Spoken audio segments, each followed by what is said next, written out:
First, the Bible says that death is an enemy of man and God. Paul calls it an enemy. He says, 1 Corinthians 15, the last enemy that shall be destroyed is death. Now, it's an enemy to God because God never meant for man to die. When He created us, He meant for us to live forever. But we broke His law. We rebelled against Him. And He said, if you do that, you're going to die. He had to keep His word. Neither sin, nor pain, nor disease, nor death were part of God's original plan for man. Death was the penalty for sin when He said, thou shalt surely die. And the judgment, dust thou art, and unto dust thou shalt return, came after man's rebellion. Are you prepared? And then secondly, the Bible teaches that this enemy of death is going to be destroyed. 1 Corinthians 15:26, the last enemy to be destroyed is death. When we were touring Russia this past year, and we went to these great Orthodox cathedrals, and it was my privilege to preach in them the gospel just like I do here.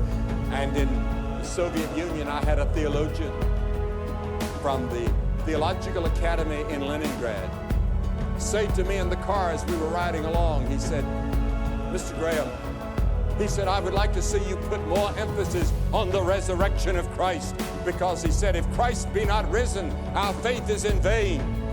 And I thought to myself, here I am, learning at the feet of a man in the Soviet Union about the resurrection of Jesus Christ.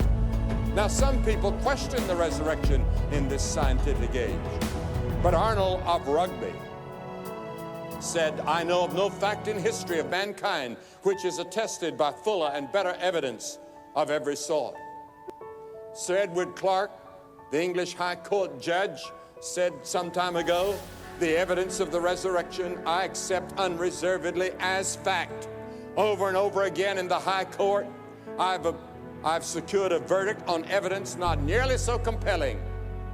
Many of our scientists believe in the resurrection of Jesus Christ. Now, thirdly, the Bible teaches that this enemy of death has already been defeated. Already defeated.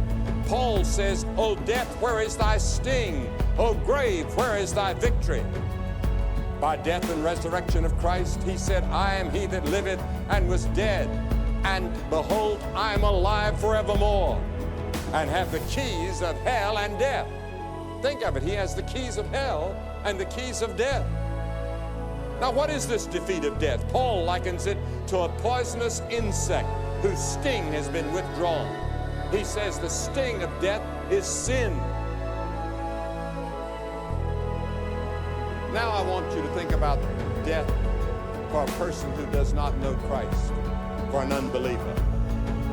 Disc jockeys are reviving that old pop song of David Clayton Thomas, which goes, and when I die, I pray there ain't no hell.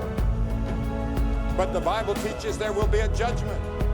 And you cannot read the Bible and miss the references to hell.